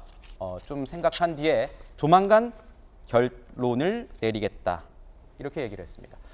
대통령 기록관이 이제 고미와 송강이의 거처를 발빠르게 알아보고 있기는 한데요. 윤 대통령 부부가 키우는 방안도 거론되기도 했고 결국은 아마 이게 뭐 지자체에 있는 어떤 기관, 뭐 동물원 등에 갈 가능성이 좀 높아 보이네요. 네, 그렇습니다. 대통령 기록관에서는 이제 최우선적으로 풍산계, 특히 이제 가능하면 이제 고미 송강이와 연관된 풍산계가 있는 쪽을 가장 이제 고려를 많이 하고 있고요. 그런데 말씀하신 것처럼 이제 동물원들 입장에서도 이게 위탁을 해서 좀 키워야 되는 상황이고 또 굉장히 의미가 있는 강아지들 아니겠습니까? 이제 북에서 직접 선물을 받은 강아지들이기 때문에 굉장히 좀 부담감을 많이 느끼고 있는 것 같습니다. 뭐 광주의 동물원이나 뭐 대전의 오월드나 뭐 몇 군데 접촉은 하고 있다고는 하는데요. 그리고 또 윤석열 대통령 같은 경우에는 아무래도 또 관저로 이제 최근에 이사를 한 상황이고 원래도 반려동물들을 많이 키우고 계시기 때문에 아마 그런 부분들에서도 조금 난색이 있지 않나 이렇게 생각이 됩니다. 네.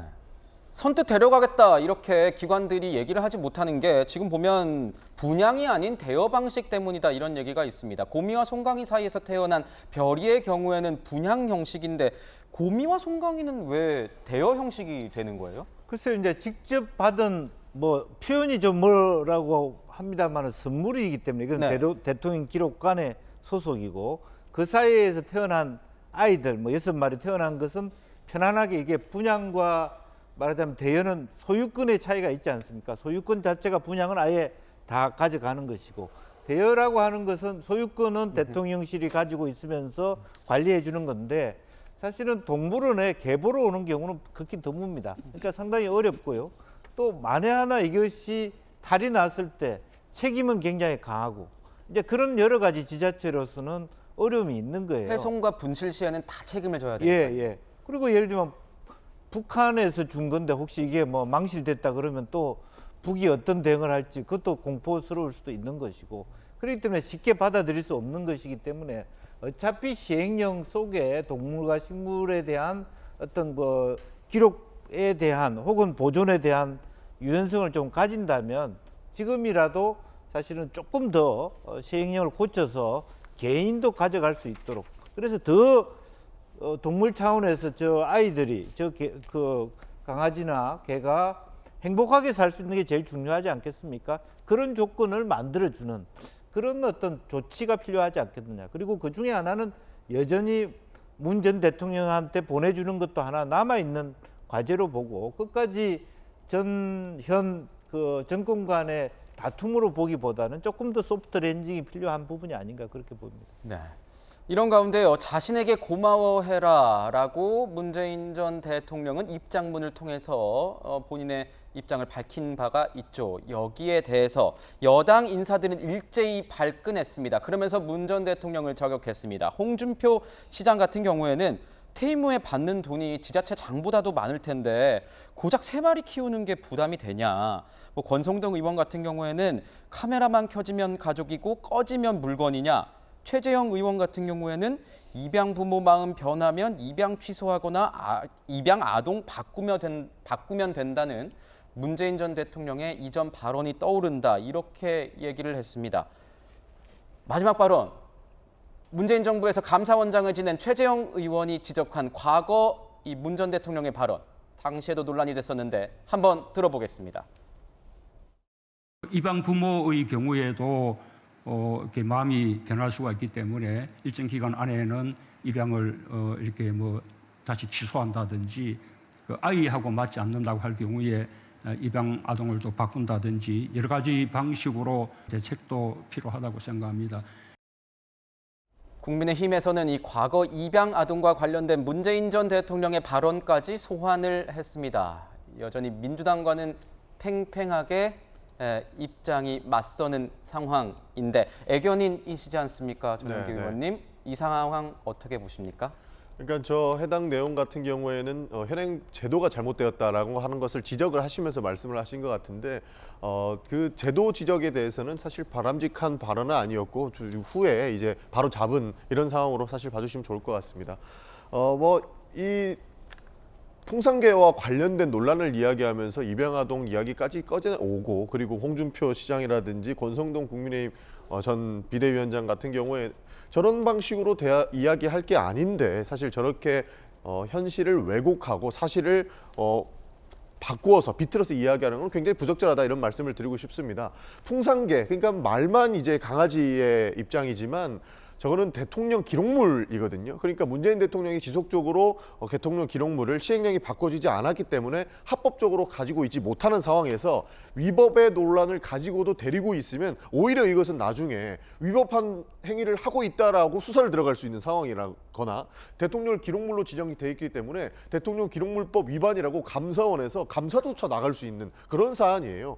그래서 윤석열 대통령께서 6개월 정도, 그러니까 빠른 시일 내에 시행령을 고쳐서 합법적으로 데리고 있을 수 있게끔 해주겠다라고 약속했지만 시행령 개정이 차일피일 미뤄지면서 위법의 논란을 키우고 있었고 위법 사항이 계속 지속되면은 이것 가지고 오히려 문제를 삼을 수 있기 때문에 지금은 잠시 이렇게 위탁의 방식, 그러니까 기관으로 위탁하는 방식을 이제 택해서 반납을 한 상황인데요. 저도 애견인의 한 사람으로서 빨리 문재인 대통령한테 돌아갔으면 좋겠습니다. 그러니까 윤석열 정부에서 시행령을 빠르게 개정을 해서 윤석열 대통령, 그러니까 문재인 대통령이 대통령 기록물이지만 위탁을 받아서 기를 수 있게끔 하는 것이 제일 필요한 것 같고요. 한 가지 바로잡을 점은 지금은 뭐 사료값 운운하면서 우리가 현실을 왜곡하고 있는데 문재인 대통령께서는 재임 때에도 한 번도 사료값 이야기를 하신 적이 없고요. 위탁 비용을 요구한 적이 없고 퇴임 후에도 사료값이라든지 위탁 비용 운운한 적이 없습니다. 지금 갑자기 이런 대통령 기록물법 위반의 논란이 나오니까 국민의힘에서는 사료값 운운하면서 왜 사료값도 없냐 이렇게 공세를 하는데 이거는 굉장히 부적절한 이야기다. 저는 이런 말씀 드리고 싶습니다. 이 논란에 대해서 동물단체들의 입장도 굉장히 궁금했는데요. 입장문을 하나둘씩 내어놓고 있습니다. 한 동물단체가 이렇게 얘기를 했습니다. 애초에 동물을 주고받는 관행이 문제가 있는 것 아니냐. 그러면서 문 전 대통령의 책임감을 지적하기도 했는데 이런 동물보호단체 일침 어떻게 읽으십니까? 동물보호단체도 그러고 문재인 전 대통령을 지지했던 그룹에서도 이 일에 대해서는 또 비난하는 목소리들도 있습니다. 전적으로 이 풍산개 입장에서 좀 생각을 해보게 된다면 개들도 사람과의 애착 관계를 형성하고 있지 않습니까? 저는 지금은 이 반려동물을 키우고 있지 않습니다만 어린 시절 주택에 살 때 강아지들을 많이 키웠거든요. 어느 날 이제 갑작스럽게 집을 나가서 한 달 정도를 열심히 찾는데 찾지 못했습니다.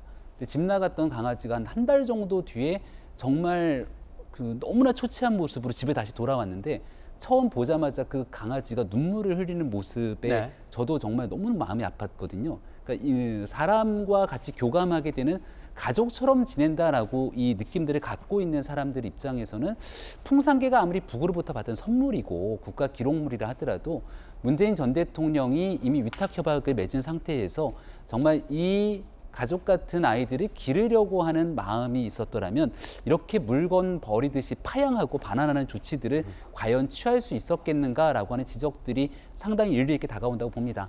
문재인 전 대통령이 이 동물 애호가인 것처럼 많이 알려지게 됐던 과거 상황 속에서 이런 이미지들에도 엄청난 타격을 입지 않을까 싶은데요. 뭐 사료값 이런 내용들을 다 떠나서 사람과 동물 간의 애착 관계를 제대로 형성했던 일이 과연 맞았는가에 대한 문재인 전 대통령에게 씌워진 그 이미지의 굴레 한번 스스로 돌아볼 필요가 있는 일이라고 생각합니다. 네. 이 주제 저희가 알아보고 있는데 그 사이에 새로운 저 화면이 하나 들어와서 시청자 여러분들께 소개를 해드리도록 하겠습니다. 서울공항 9시 30분 서울공항의 모습입니다. 지금 출국길에 나선 윤석열 대통령과 김건희 여사의 모습이 보입니다. 이상민 행안부 장관, 조현동 외교부 1차관 등이 나왔고 정진석 비상대책위원장이 나와서 이렇게 보내는데 인사를 건네고 있는 모습이고 대통령실에서는 김대기 비서실장과 이진복 정무수석이 나왔습니다. 동남아 순방길에 오르고요. 오늘부터 4박 6일간입니다. 아세안과 G20 일부 일정을 소화하고 다시 귀국을 할 예정입니다. 한미일 정상회담 그리고 한미 정상회담 굵직한 외교 무대도 있습니다. 어떤 성과를 가져올 수 있을지 지켜보도록 하겠습니다. 저게 이제 공군 1호기인데요. 저기 보면은 이제 뭐 대한민국 이렇게 해서 나오는데 그게 무슨 기미 독립선언서에 나오는 글자체라고 하더라고요. 저도 이번에 찾아보면서 알았는데. 서울공항의 전용기 모습까지도 보셨습니다. 전용기 의원님 말고 전용기입니다. 저희는 고미와 송강이 얘기 조금 더 나눠볼까 합니다. 문 전 대통령도 입장문에서 고미와 송강이를 자신에게 입양해준다면 대환영하겠다 이렇게 밝힌 바가 있죠. 어제 청와대 수석을 지낸 윤영찬 의원도 문 전 대통령에게 돌려보내라 이렇게 주장을 했습니다. 그러니까 법적 절차만 해결이 된다면 입양을 원한다 뭐 이런 뜻으로 봐야 될지 문 전 대통령 측이 입양을 언급한 속내는 뭘까요, 위원님? 그러니까 저도 사실 잘 이해는 되진 않습니다. 그러니까 정말 진정으로 고미와 송강이를 내가 맡아서 키우고 싶다, 입양을 할 정도로 내가 책임지고 키우겠다라는 진실된 마음이 있었다면 과연 이렇게 돌려보내셨을까? 아니 정말 뭐 제도가 미비돼 있고 뭐 문재인 대통령의 말을 저희가 200% 다 이해한다고 해도 그거를 지금 있는 대통령실과 어떤 푸는 기간 동안은 본인이 고미와 송강이를 키우고 계시면서 그런 얘기를 해야 되는 거 아닙니까? 그냥 무작정 나는 돌려보내겠다라고 하고 나서 근데 나는 제도가 완비되거나 입양해주면 키울래. 별로 저는 진정성이 와닿지는 않거든요. 그러니까 아마 모르겠습니다. 그게 아니라면은 불가능한 조건을 내세우시는 건가라는 생각도 듭니다. 왜냐하면 이게 대통령 기록물이기 때문에 완전히 소유권을 문재인 대통령 개인에게 넘기는 거는 또 제도적으로 간단한 문제는 아닐 겁니다. 그래서 저는 도대체 왜 그러시는 거지? 뭐 이런 생각이 들고, 그러니까 도저히 이해가 잘 안 되다 보니까 결국 사료값 같은 얘기도 나오는 거거든요. 이게 액수도 구체적이고 이런 걸 보면 아마 뭐 어느 정도의 협상은 있지 않았을까 저는 생각이 되는데, 그러니까 그런 것들이 아니라면 도대체 왜 이렇게 되지? 그러니까 입양을 말씀하시는 것도 솔직히 저는 잘 와닿지는 않습니다. 그러니까 사료값 나오는 이유를 제가 정확하게 말씀을 드리면 지금 이 위탁할 수 있게 돼 있거든요. 기관에다가 위탁할 수 있게 되는데 뭐 250만 원 이야기하는데 사료값은 30만 원 정도고 그 위탁을 했을 때 그 기르는 사람이 있어야 될 거 아닙니까? 그 사람을 다시 채용하기 위한 비용. 이 추산이 되는 겁니다. 그러니까 이게 문재인 대통령한테 가는 게 아니고 만약에 동물원이라든지 기관을 위탁했을 때 나오는 비용이 250만 원이라 가지고 지금 그런 내용이 나오는 건데, 과거에도 대통령 기록물은 사적으로 가지고 있으면 문제가 됩니다. 그러니까 노무현 대통령 때도 그 대통령 기록물을 사본 반출 문제로 수사를 당한 적이 있어요. 그러니까 현행법상으로는 시행령을 고치지 않으면 문재인 대통령이 이 대통령 기록물인 풍산개를 가지고 있으면 수사의 대상이 될 수도 있다라는 거죠. 그런 측면에서 양 정상 간에 합의한 내용이 있습니다. 윤석열 대통령과 문재인 전 대통령이 합의한 내용에서 시행령을 고쳐지면 합법적으로 문재인 대통령이 사저에서 기를 수 있는 그런 상황이 되는 거죠. 위탁 비용 관련해서는 뭐 또 여당 일각에서는 그 200만 원 필요한 그 관리인에 필요한 200만 원 문재인 대통령이 그냥 키우면 되는 거 아니냐 뭐 이런 얘기를 하면서 왜 그 돈이 필요하냐 이렇게 반박을 하고 있는 상황이긴 한데 저는 궁금한 게 이거예요. 김영주 의원님. 네. 갑자기 든 생각. 고미와 송강이가 지금 거처를 계속 못 찾고 있잖아요. 계속 생각해 보겠다. 우리도 좀 부담된다. 이런 상황인데 진짜 못 찾게 됐으면 그러면 문재인 전 대통령이 다시 키울 수도 있을까요? 뭐 그거는 이제 의지의 문제이고, 의지의 문제. 네, 뭐 키울 수 있다 그러면 사실은 이건 이 금액을 책정한 건 사실은 행안부일 거예요. 그리고 또 하나의 케이스만 있는 게 아니라 그동안에 동물원이라든지 다른 위탁기관에 했기 때문에 그 위탁기관에 보내는 만큼의 경비를 정부가 추산했을 겁니다. 그걸 문재인 대통령이 마치 요구한 것처럼 얘기하는 억울함도 있을 것 같고요. 또 그 문제를 떠나서 본인도 사실 창피한 문제잖아요. 전직 대통령 간에 그 돈 때문에 이걸 뭐 떠넘기고 있다는 오해를 받아서는 안 되기 때문에 거두절미하게 하고 빨리 받아 안고 또 시행령도 그게 적절하게 뭐 특별하게 특혜를 주는 그런 모습이 아니라 일반적인 다음에 저런 케이스가 있었을 때 누구나 보편적으로 적용 가능한 채칙을 만들 필요가 있다 그렇게 봅니다. 이 내용을 다루면서 고미와 송강이가 가장 힘들지 않을까 싶습니다. 갑자기 뭐 노래 하나 떠오르네요. 네가 있어야 할 곳은 여기야. 어딜까요? 도대체 이들이 머물러야 할 곳은. 지금까지 고미와 송강이 관련된 얘기도 나눠봤습니다. 이번에는요. 뜨거운 소식들만 모은 핫삼 시간입니다. 실루엣 보겠습니다. 첫 번째 실루엣은 누구일까요? 아하, 박희영 용산구청장입니다. 이태원 참사 당일 박 용산구청장의 거짓 동선이 논란입니다. 박 구청장은 앞서서요.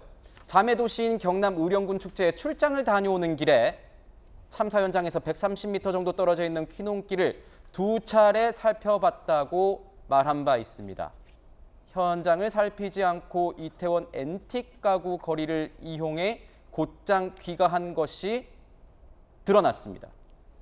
퀴농길이 아니라 500m, 참사 현장에서 500m 떨어진 앤틱 가구 거리에서 그것도 하차 후에 귀갓길이었습니다.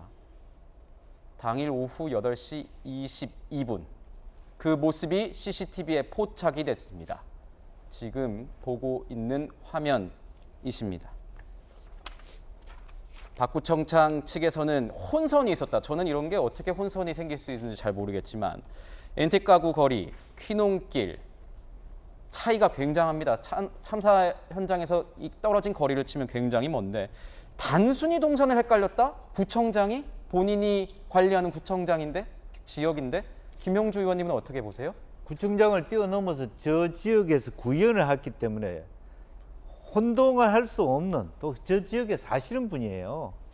그렇기 때문에 그거는 말이 안 되는 것이고 저것은 뭘 의미하냐면 그날 행사에 대해서 구청장이 귀찮게 여겼거나 관심이 없거나 그런 부분이죠. 그 말씀을 통해서도 나타나요. 저것은 하나의 축제가 아니라 문화 현상에 불과하다라고 하는 이번 그 이태원에 일어난 그런 할로윈 축제를 보는 구청장의 입장이 아우 귀찮다.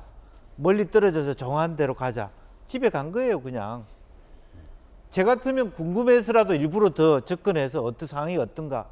지금 경찰에 대한 얘기를 하고 있습니다만 경찰서장한테 빨리 기동대 보내주세요. 해야 될 1차적 책임이 뭐 책임 소재를 가리는 게 아니라 이 문제에 대해서 구청장이 제일 먼저 발을 동동 구르고 그날 시위에 다 기동대가 가서 피곤하지만 빨리 와달라고 해야 될 1차적 책임을 진 분의 태도가 저렇다는 것이 매우 실망스럽다. 그렇게 말씀드려야 될 것 같습니다. 금방 이렇게 며칠 상간에 밝혀질 내용인데 왜 그렇게 발언을 했다가 아니라고 바꾸는지 저는 도무지 이해가 안 되는 상황입니다. 개인적인 의견이지만요. 경남 의령군 초청으로 지역 행사에 다녀왔다던 박 구청장, 박희영 구청장, 당시 집안 행사에 참석한 사실도 인정했습니다. 불과 며칠 전 행안위에서는요. 애매하게 말을 했습니다. 애매하게. 그 장면 준비했습니다. 애매합니다. 의령에 왜 가셨습니까? 자매도시 초청 방문으로 갔습니다. 제가 확인한 바에 따르면 구청장님은 집안일, 시제가 있어서 새벽 6시경 용산을 출발하셨고 11시경 경남 의령에 도착하셨습니다. 그리고 2시경 의령 군수 만나셔서 10분 정도 짧게 티타임 하셨습니다. 그리고 4시경에 의령을 출발해서 8시 20분경에 용산을 도착했습니다. 맞습니까? 이거를 어떻게 지방 출장을 다녀왔다라고 말씀을 하십니까? 약속 시간을 먼저 잡고 내려갔었고요. 어쨌든 그런 부분에서도 좀 더 차라리 내년에 갔었으면 더 좋았을 텐데 하는 큰 아쉬움은 많습니다. 그 행사에 참여했다고라고 한 적 없습니다. 면담을 하고 왔다라고 말씀드렸습니다. 지역 축제에는 참석하지 않았습니다. 시대장이 그럼 나 거짓말이라는 말입니다. 제가 하는 게 아니라 방금 보셨죠? 에휴, 어휴, 에휴. 이런 목소리가 현장에서도 당시에 나왔습니다. 구청장이요. 어떤 인터뷰에서 보니까 용산구청장 관계자가 트라우마 때문에 그러셨던 것 같다. 그때 상황이 좀 헷갈리셨던 것 같다. 이렇게 얘기를 했던데. 구청장으로서 박희용 구청장 마음의 책임을 지고 있다. 애매모호한 해명을 덧붙여서 책임을 회피하려 하는 것 아니냐. 이런 지적이 계속 쏟아지고 있습니다. 위원님 어떻게 보세요? 책임 회피성 발언들을 거듭하고 있기 때문에 국민들의 분노를 자아내고 있는 게 용산구청장이 맞습니다. 그러니까 용산구청장 기초단체장이기 때문에 10월 29일 할로윈에 관련돼서 커다란 참사가 발생하기 전 이 내용들을 알지는 못할지라도 수많은 인파가 몰릴 수밖에 없기 때문에 여기에 대한 안전대책을 수립하는 게 구청장의 역할입니다. 근데 당일에 현장에 없었잖아요.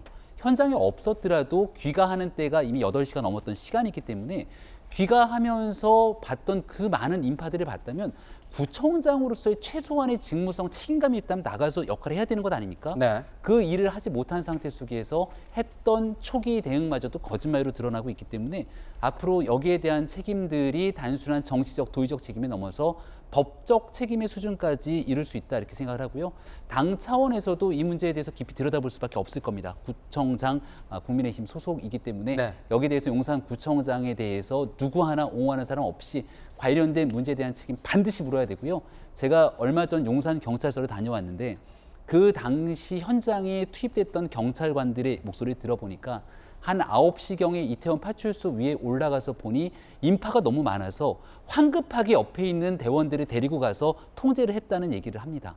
하다못해 현장에 있는 일부 직원들도 그런 대응을 할 정도인데 용산 구민들의 생명과 안전을 책임지는 구청장으로서 거짓말을 하고 유유히 기가했다는 말 한마디만으로도 이미 구청장으로서 역할을 다할 수 있는가 많은 회의감이 듭니다.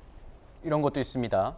용산구청 측은요. 참사 다음 날 밤새 사고 수습에 만전을 기했다 이렇게 얘기를 했는데요. 새벽에 홀로 귀가하는 누굴까요? 홀로 귀가하는 저 뒷모습 누굴까요? 그런 모습도 포착이 됐습니다. 현재 박 구청장은 업무상 과실치사상 혐의로 입건돼서 특수본에 조사를 받고 있는 상황입니다. 뒤늦게 그래서 조사가 들어오니까 수사가 들어오니까 뒤늦게 해명을 바로 잡는 것 아니냐. 그렇다면요. 네. 의도적으로 만약에 거짓말을 한 것이 드러난다면 처벌이 더 세지는 겁니까? 뭐 죄질이 좀 안 좋게 볼 수 있겠죠. 저런 거짓말을 한 것 그 자체가 범죄가 되지는 않습니다. 그렇지만 저도 이해가 잘 되지 않는 것은 그런 겁니다. 서울 정도 되고 용산 정도 되면은요 거리마다 CCTV가 다 있습니다. 이게 용산구청장의 당일 행적 정도는 금방 다 파악이 가능한 상황이거든요. 그런데 왜 저런 금세 들통날 거짓말을 하는지 조금 이해가 되지 않고 뭐 향후에 이게 어떤 식의 법적 책임까지 갈지는 조금 지켜봐야 되겠습니다만은 정말로 처벌이 될 상황이 된다면은 본인의 책임을 이 사고 초기에 제대로 인정하지 않고 발뺌하려고 했던 태도가 처벌에 있어서도 좀 안 좋게 작용할 수 있다 이렇게까지 말씀드리겠습니다. 네. 박희용 구청장에 대한 특수본의 수사 어떻게 될지 채널A도 지켜보겠습니다. 핫쌈 마지막 실루엣 공개하겠습니다. 핫쌈 마지막 실루엣은요. 한동훈 법무부 장관과 방송인 김어준 씨입니다. 김어준 씨가 자신을 직업적 음모론자라고 한 한동훈 장관에 대해서 참을 수 없는 분노를 느낀다고 말했습니다. 보겠습니다. 이태원 참사 사건과 관련해서 한동훈 장관이 추진하는 이른바 마약과의 전쟁이 원인이다. 이런 주장이 계속 나왔어요. 황당한 주장이죠. 김어준 씨나 황운하 의원 같은 직업적인 음모론자들이 이 국민적 비극을 이용해서 정치 장사를 하는 건 잘못된 거라고 생각합니다. 그리고 공당이 거기에 가세해서는 안 된다고 생각합니다. 직업적 음모론자? 그 말씀하셨으니까 한동훈 장관이 저는 이제 민간이니까 저한테 그렇게 한 것에 대해서 저도 참을 수 없는 분노를 느낍니다만 그 문제 그러니까 심각성은 덜 할 수 있는데 국회에서 현역 의원인데 아무런 근거 제시 없이 갑자기 직업적 음모론자라고 황운하 의원을 해버리면 이거는 경호가 아니지 않습니까? 김재원 전 최고위원이 저 방송에 나와서 이 대담을 하는 가운데 저 직업적 음모론자에 대한 얘기가 나와서 방송인 김어준 씨가 저렇게 얘기를 했습니다. 저런 반응에 또 김재원 의원 같은 경우에는 개인 사감이겠지만 뭐 일부에서는 통쾌하다고 느끼지 않겠냐 이렇게 맞받아치는 모습도 저희가 볼 수 있었는데 어제 한 장관 만나서 여러 의혹에 대응하는 과정에서 지나치게 공세적인 발언을 하는 것 아니냐 이런 지적이 있다는 질문에요. 한 장관은 이렇게 대답을 했습니다. 진흙탕에서 저질 음모론 막는 게 공직자의 진짜 품이다. 황운하 의원이 그동안 해온 거짓말, 유언비어, 모욕적 언사들을 되돌아봤다면 고소장 쓸 엄두도 안 났을 것이다. 이렇게 얘기를 했습니다. 김영주 의원님께서는 이 한동훈 장관의 발언 어떻게 보셨습니까? 뭐 정치 장사 이런 표현까지 하는 것, 또 황운하 의원에 대해서 하는 것은 뭐 국민의힘 내부에서도 사과가 필요하다고 얘기할 정도로 1차적으로 부적절했다라고 보여지고요. 어떤 면에서 보면 직업적 음모론자들은 사실 검찰들입니다. 어떤 사건을 만들어가는 데 있어서 뭐 공작 정치, 기획 정치, 뭐 검사 이런 부분인데 실제로 국회의원들은 직업적 음모론자 한동훈 장관이 비판하는 것은 면책 특권이라고 하는 그 폐습 뒤에 숨어선 잘못된 직업적 음모론자인 거고 또 한편으로 보면 김어준 씨도 언론인이라 하면 직업적 음모론자가 됨으로써 성공하는 거예요. 이제 그런 면이 있습니다만 그럼에도 불구하고 국회라는 공간에서 장관이 말하자면 언론인은 뭐 그렇다 치더라도 현역 의원에 대하여 또 실제적으로 정치 장사 이런 또 과한 표현을 하는 것은 부적절했다 그렇게 봅니다. 전용기 의원님도 한 말씀 주시죠. 그러니까 한 장관의 발언들을 들어보면은 한 장관의 발언이 품이 있다라고 생각한 사람은 저는 거의 없을 거라고 생각을 합니다. 저 당시에 저도 그 예결위원장에 있었는데요. 실제로 조수진 의원의 질문에 한동훈 장관이 답변을 하면서 사실 처음에 물어볼 때는 김어준 씨에 대한 이야기만 했습니다. 조수진 의원도 김어준 씨에 대한 이야기만 했는데 한동훈 장관이 굳이 김어준 씨와 황운하 의원 같은 경우에는 직업적 음모론자라고 했거든요. 그런 측면에서 묻지도 않았는데 일부러 황운하 의원에 대해서 그렇게 규정한 것은 미리 준비해온 것 아니냐라는 이제 의심도 받고 있습니다. 그 발언 자체를 미리 준비해온 게 아니냐, 일부러 의도적으로 직업적 음모론자에다가 그렇죠. 김어준 씨와 황운하 의원을 끼워 넣었다. 그렇죠. 그러니까 원래 김어준 씨 같은 경우에는 조수진 의원이 의도해서 물어본 게 있습니다. 그런데 그 질문에도 없었던 황운하 의원까지 가지고 나온 거예요. 그러니까 여기에서 많은 의원들이 반발했던 게 묻지도 않았는데 황운하 의원한테 그런 식으로 모욕을 주는 것은 국회 모독이 아니냐라는 질문이 나왔던 게 그 이유인 겁니다.